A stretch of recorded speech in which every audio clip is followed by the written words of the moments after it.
Welcome to It's Candy, where we tell spooky stories and haunted history. Stories that I found on the internet that spooked me, but in a good way. Let's get into it. What's up, you guys? Your favorite storyteller here. It's Candy. Happy New Year. Today is January 1st. Happy New Year to you guys. I hope the year is blessed.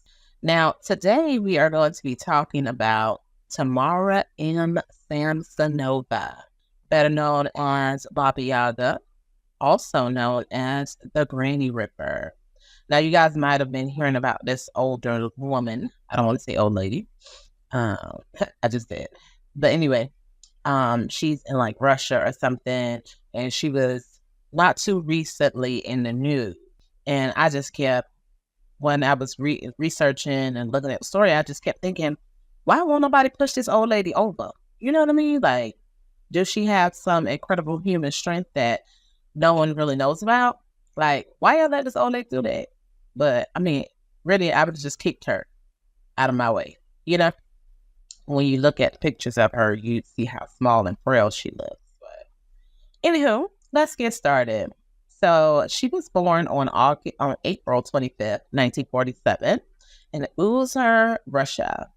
Now, after graduating high school, she moved 14 hours away to Moscow to attend the Moscow State Linguistics University, where she learned how to speak a number of different languages. Smart lady. Now, once she graduated from there, she moved to St. Petersburg and started having fun, living that city life type of deal. And there, she met Alexei Samsonova. She eventually fell in love with him, got married to him, and moved into a newly built panel house they purchased, which was on 4 Dimitro Street. She enjoyed an exciting career as a travel agent in tourist, in particular, in the Grand Hotel Europe, inside of it, I guess. She worked until she retired, which was 16 years total. Now, no one really knows what her life was like up until she retired. I guess she was using her, degree with different languages. She had then found the love of her life and got married. So I guess she was just living the life, maybe trying to get pregnant, but she never had any kids. So I don't know. Probably living everyday life, I guess. Now, the only thing that anybody ever did say was that she was a very kind and soft-spoken woman and very smart. So in 2000, the year 2000, her husband just up and disappeared. Now, him and Tamara have, been together for like 30 years or so at this point. So maybe, that age old tale they said when the year 2000 came, planes were going to be dropping out of the sky and all kind of stuff.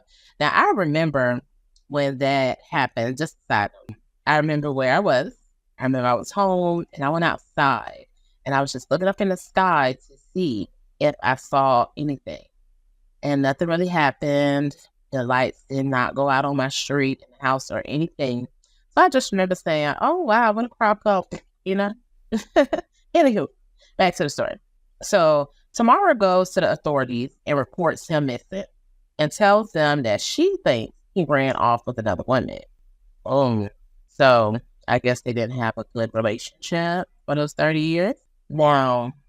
But my question is, where he running to? As old as y'all are at this point, you know what I mean? Just stay together. And y'all have been together this long. So because she did that, the police didn't have any type of urgency in finding him. Just how she planned it, I guess. And the searches they did do brought nothing, no results, no nothing. They didn't find him at all. So she started renting out one of the rooms in her house for extra cash. She had to do what she had to do. But she had a hard time keeping it rented because the tenants all say that she was just super difficult to live with. Now, what was she doing, right? So neighbors reported that she would be banging on the radiator, yelling and arguing, all the time, pretty often. Maybe she was just a little touched in the head, I wouldn't want to have to deal with that either, and I can see why she was having such a hard time renting. Now I would feel though like my life was a little bit in danger. I would think I would wake up dead. If she doing that, and maybe something wrong with her, she got a mental problem or something. You know what I mean? She kept diaries to write down her feelings.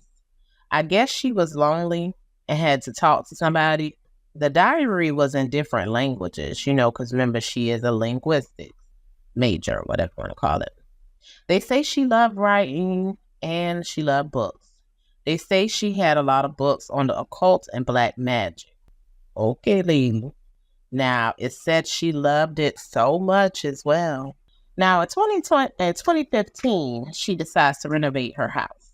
She thought it was the perfect time because she had just been introduced to a woman named Valentina Nikolavina Ulanova. Ulanova. I know I butchered her name. I'm so sorry, y'all. Now, this woman was 79 years old. She was looking for someone to help her out with household tasks, because she up there in age. She can't bend over and pick up stuff like she's. Pause for a minute. Let me back up. I forgot to mention, when Tamara was renting out the spare room in her home, one of the tenants and her got into a quarrel. Now, the tenant was 44-year-old Sergei Platanin. This all happened on September the 6th, 2003. They say she unalived him and dismembered his corpse and then disposed of it on the streets of St. Diocese Way. I'm probably butchering that name too, y'all. Now, how do they know that? Who reported this? And why was she not locked up at this time when that was happening? Some of the questions. Now, back to her and Valentina's relationship. So Tamara lived in the apartment for several months with her and just fell in love with it completely. She wanted to live there forever and ever. But unfortunately, over time, the relationship between the two slowly deteriorated, because Tamara was a little touched and crazy.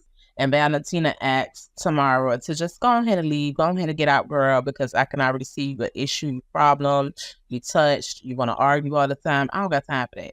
So, of course, Tamara refused to move out of this lady's house. Because remember I said earlier that Tamara wanted to be there forever and ever, and she just left it. So Valentina told her how she was doing a horrible job with household chores and the help she was supposed to be provided. And she begged her to leave, but she just didn't want to. Like I said earlier, she loved the house too much. Now, on July 15th, they got into a very bad argument and fight over some unwashed dishes. Apparently, neither of them wanted to clean them, which I don't understand why, because Tamara's ass was the only one living there and was being paid to be her caregiver. So why am I arguing with you, girl? Now, to me, she just got a little bit too comfy, cozy for any of it. But she refused to leave. It's just ridiculous. The nerve is the old lady. Tamara decides it's time to get rid of Valentina. Her choice was poison.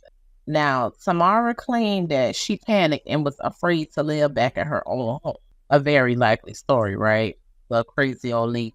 So she traveled to Pushkin, which was a nearby city, and she was able to persuade the pharmacist to sell her a prescription drug called phenazepam.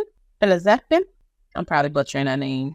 When she returned to the city, she stopped and bought an Olivier salad, which is actually Valentina's favorite dish. And I guess she had the idea that Valentina would be happy and think she would be giving it to her as a great apology gift. Look, slick.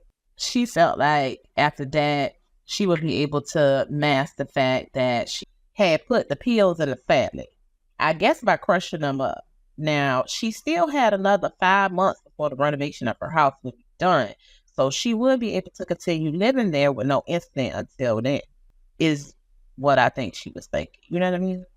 But the drug itself has a sort of calming effect, like a Xanax. The pharmacist gave her 50 pills, by the way, right? Crazy. So I guess, in a way it kind of calms them before it kills them. She didn't even have a prescription. And I just don't understand.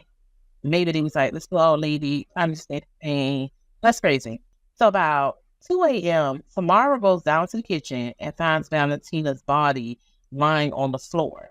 And, she had to give it time to work. So then she proceeded to grab 2 knives and a saw.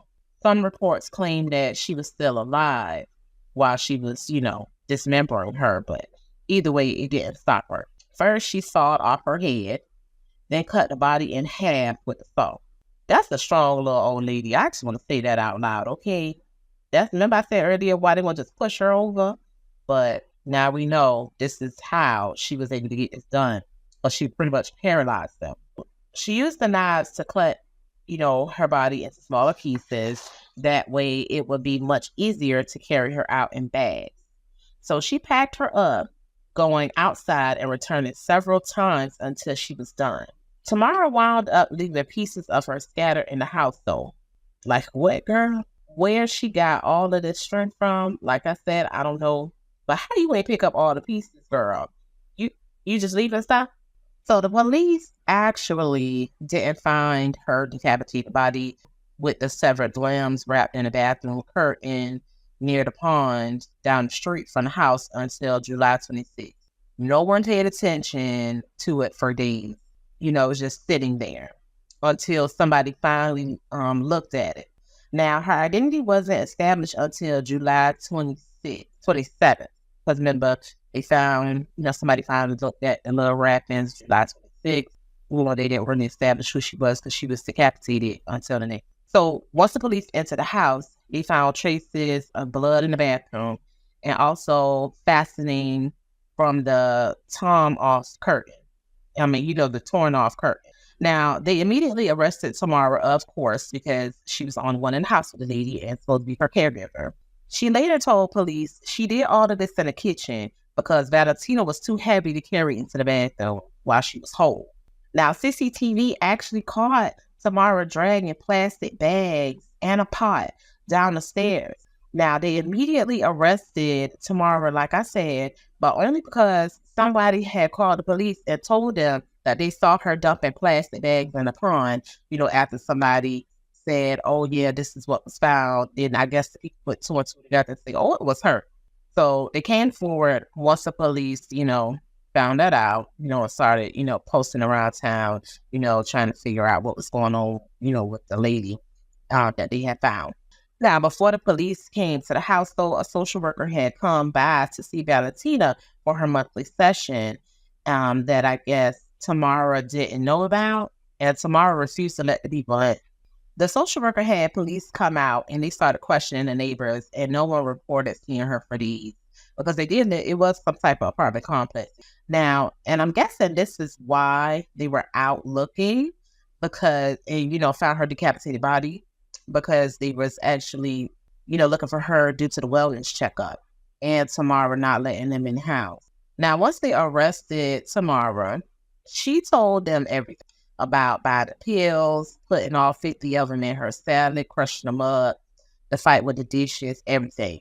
She didn't try to deny nothing and left no stone unturned. I guess she was proud of what she did, or maybe she was just tired at this point. Anyway, while searching around the apartment, they did find Tamara's diaries. And let me tell you this lady was a piece of work, y'all. She documented everything in there that she did to Valentina. Giving detail, including several other unalivings that was unsolved in the area. Like, damn, lady. And why you writing it all too? You incriminated yourself. She was a cold piece of work, y'all. She talked about one of her earliest tenants that went to the room for her, named Valadia. Again, I'm probably butchering these names, y'all. I'm so sorry.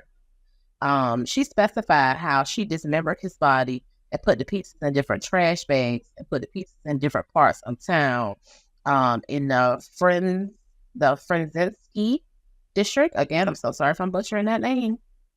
And it turns out that back in 2003, a headless, legless man's body had been found on the same street that Tamara had mentioned in her diary. Coincidence? I think not.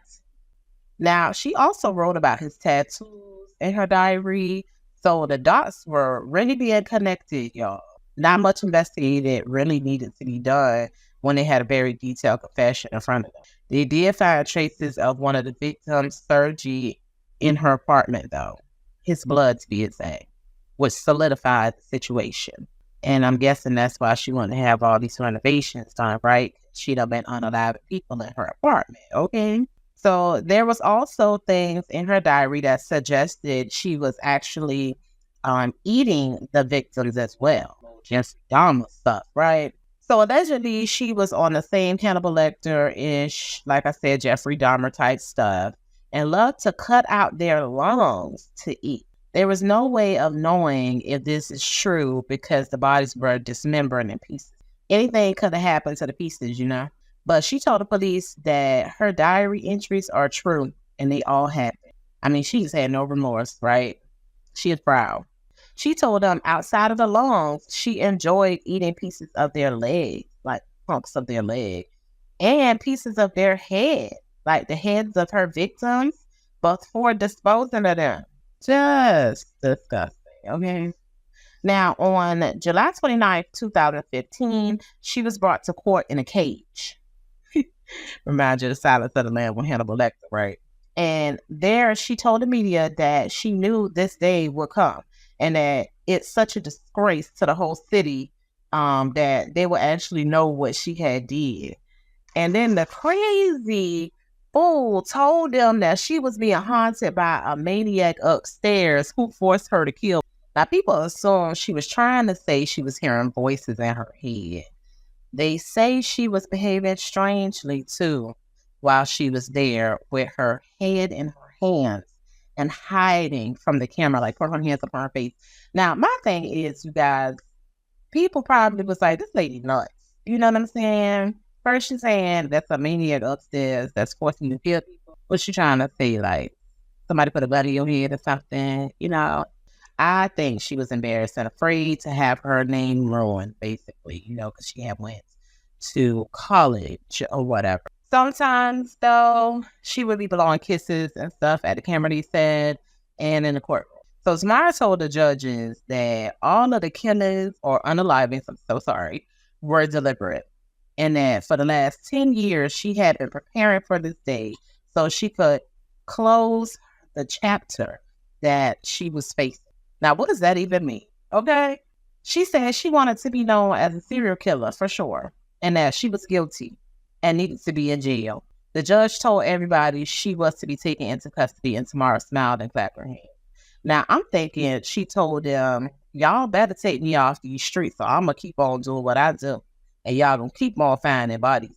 But no, I'm still on the same thing, y'all. Why ain't nobody pushed this old lady over? I mean, she was able to unalive men, women, you know, and I'm pretty sure these men were strong men. I mean, I know she's putting stuff in their food and everything, but, you know, to incapacitate them. But who's to say she did that every single time? She might have just did that with that one lady. But how y'all letting this lady do this? Some of her stories contradicted the others, too. So they continue investigating because they didn't believe some of the colorful stories she was coming up with. She even told them she was an actress that studied at Vaganova Academy of Russian Ballet. I think she was trying to get an insane plea deal personally, but nonetheless, they had her undergo a psych exam, and the results did determine that she was a danger to herself and society, and therefore placed in a specialized institution until the end of the investigation. Now, during this time, police went to speak to Tamara's family, friends, and neighbors to get a better sense of who she really is. Some told them, I'm so sorry, about her bragging about her one day being famous and would one day cause a sensation. One of her best friends told investigators about her obsession with the serial killer, Andre Chikatilo, aka the Red Ripper. I might have butchered his name. And she would sit topless with her back to the window, reading up about him. I mean, was she being sexualized by, you know? One neighbor said how Tamara did ask to borrow their hacksaw years back and never returned it. It was also revealed that she had been in and out of mental institutions at least 3 times in the last 15 years. I guess the doctors thought she had schizophrenia. If that's the case, y'all been knew this lady had a problem. Y'all should have had a watchful eye on her. Because I'm guessing the maniac from upstairs that she was supposedly haunted by was made up in her head. You know, at this point, especially if they said that she had schizophrenia.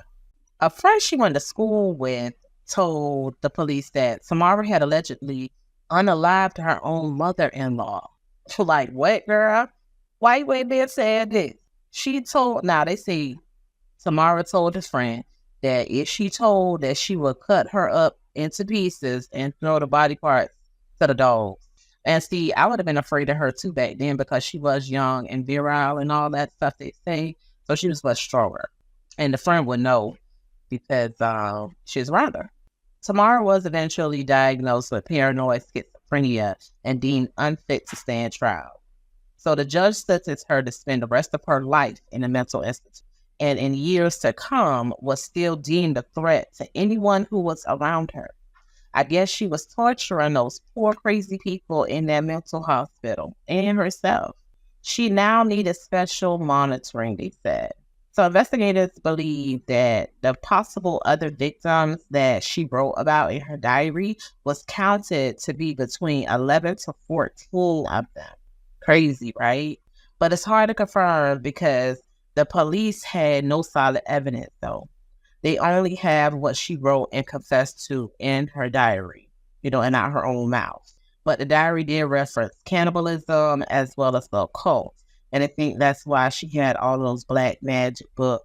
They also think that she killed and dismembered her missing husband. I mean, I could have told them that. We all figured that out, right? From the beginning, when she was talking about he ran away with a woman.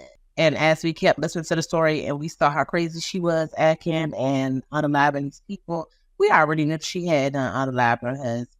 I mean, it wasn't, rocket science to figure that out, because they had a horrible marriage, I guess it was, or maybe because she was schizo, you know what I mean? She thought they had a horrible marriage, and maybe she wanted to stuff her weight, and then she would have fits, obviously, because remember, a lot of the neighbors were saying how she was breathe and stuff like that. So she would have like little schizo fits, but she is still alive to this day and living out her days in a high security psychiatric prison hospital. And I'm glad because she's about to be on the streets. But we will never know the extent of the granny killings. And I would say it is one for the books for sure, you guys. But I enjoyed this one. This one was a pretty good one. It really shocked me. Like I said, still how y'all let this little old lady do all of that stuff, like push her over. But but because of the fact that she was really, putting poison or different medicines in their food and stuff, to paralyze them. That's how she got it done, like I said before. And because she was a little old lady, a lot of people probably trusted her, especially because they said she was really soft spoken. But that's it, you guys. Your favorite storyteller is signing out. It's Candy. Until next time. Thanks for watching. Don't forget to like, comment, and subscribe for more videos coming at you from It's Candy.